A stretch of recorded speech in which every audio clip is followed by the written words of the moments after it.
we have the brand new Sovol SV07.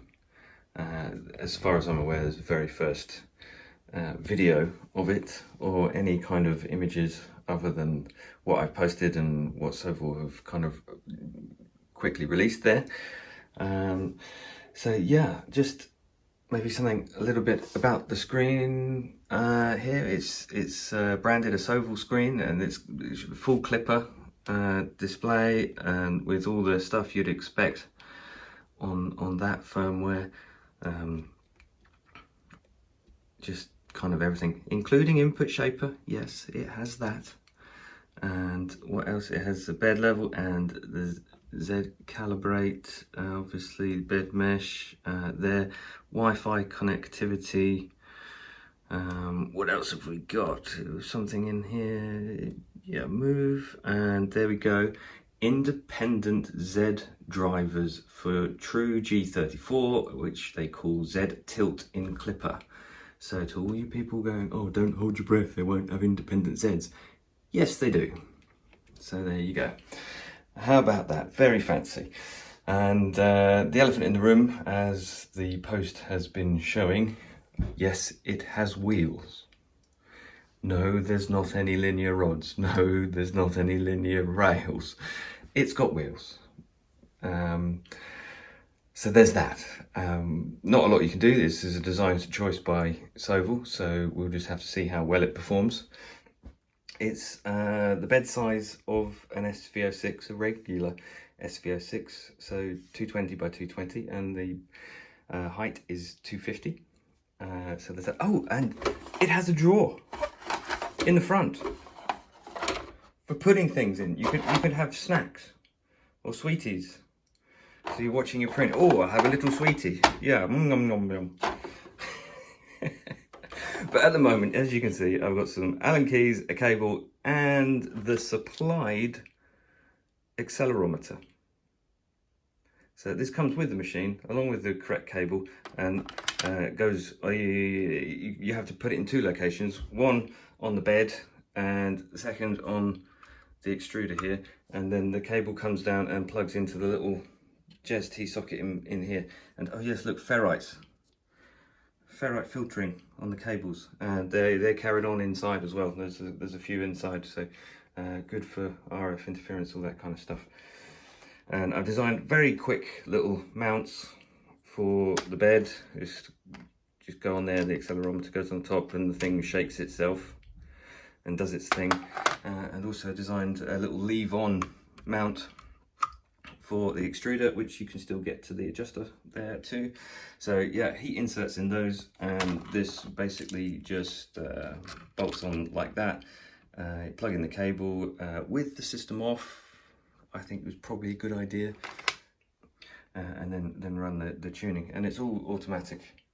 It does the auto calibration there, so that's really cool. So we'll put the little snack tray away. I really like that. That's so cool. Really great feature. And we'll go back to the main screen, and as you can see, as it's clipper and it's got .cfg files, you can basically do what you like with them. And I've added an MCU and RPi temperature readout to the main screen. It's a very simple little addition, but a very handy one at the same time. So you can basically change what you like. You know, it's clipper. You can adjust it to how you please. Yeah, so we've got on the top, let's see, excuse the mess on the desk, it's been a busy weekend. Filament sensor, obviously up here, and belt tensioners down here. What else? Yeah, it's kind of, I think I was saying, it's a cross between the SV01 Pro and the SV06, the regular one. Because it's kind of got a similar frame. That's what I was going to say. It's got a similar base and construction, the Z gantry construction to the SV01 Pro, but the build space and a very similar extruder to the SV06. The main board is not a Sovol board, and it's not a Creality board. I suspect it's paired with whichever brand the screen is, or you know, if something Sovol's developed themselves. I'm not entirely sure yet. Have to look into that one. And I know some of you guys have been asking, what about the cooling? What about the cooling indeed? Well, in here we have the fancy little LED array, which is controllable from the screen. So on and off there we go. But in here we've got the regular sort of SV06 style cooling system in there with sorry, the SV06 Plus, should I say? It's the plus one. It's the obviously the high flow nozzle and heat break kind of thing.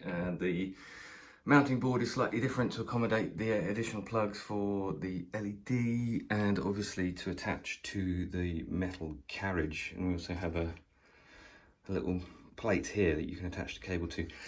And some of you keener-eyed people might be wondering what this is. Now that would be a very good question. And what we'll do is we'll just slide this out of the way. And as these keen-eyed people will have also noticed, the one on my machine is 3D printed. On the production machines, it will be a properly cast unit, you know, not produced, injection molded kind of thing. It will not be 3D printed. So just remember, this is a test machine, this is a beta machine, this is not a production model, so it has stuff like this on it, okay? So pay that no mind. Imagine this is an injection molded part, okay? So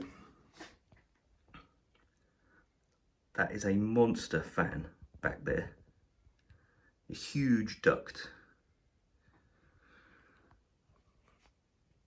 And it is, in fact, an 80/20 axial fan, and I have it hooked up. Well, this is the beta wiring. Hopefully we'll sort that out and make it a little bit neater. But I have it tied in tandem with the cooling fan under here. So I start this fan under here, this one comes on too, proportionally. So yeah, we'll just we'll go to fans and we'll whack that on. Can we whack that on 50%? We should be able to. I'm just trying to do it through a phone screen. It's not working. There we go. There we go. You can probably hear that. That's only 50%. We'll give it 100. We'll give it full beans, shall we? Yeah, there we go. Nothing poor about that cooling. I can feel the breeze from it back here. It's kind of incredible. It's a little unorthodox. Just the carriage moves, but the rear cooling stays where it is. But I think the point is that you have a designated area marked, you know, kind of left and right mark maybe, where this monster fan will be most effective. So we just turn that off so you can hear me again. But yeah, it's a little odd in some respects, as it's kind of neither a SV01 Pro and it's neither an SV06. It's something kind of an amalgamation. It's a hybrid sort of thing, but with the added turbo boost of, get back to the main screen, the added turbo boost of Clipper. And I've got to say, I really like it. It is a super cool machine. And I know there's a lot of haters just going, oh, it's not a Core XY, blah, blah, blah. But give it a chance. It might surprise you. It might be really, really cool. And I haven't done that much printing with it as of yet, because I've only had it a few days. And a lot of it has been kind of setting it up and doing official beta tester duties, that kind of thing. And, you know, just making sure the production models are going to be good for you guys. That sort of stuff, you know. So eventually I will be doing some printing, and I've been helping out one of the other beta testers with the setup of his machine, and he'll be doing some lovely prints too, I can guarantee that. So yeah, this is a bit out of left field. It's a little bit different. I can see why people are a bit sort of dubious about it, but I'd say give it a chance. It might just surprise you. Wait, hold it right there. I totally forgot to mention, this new SV07 does indeed contain a genuine real-life Meanwell power supply. So that is a huge bonus. Well done, Sovol.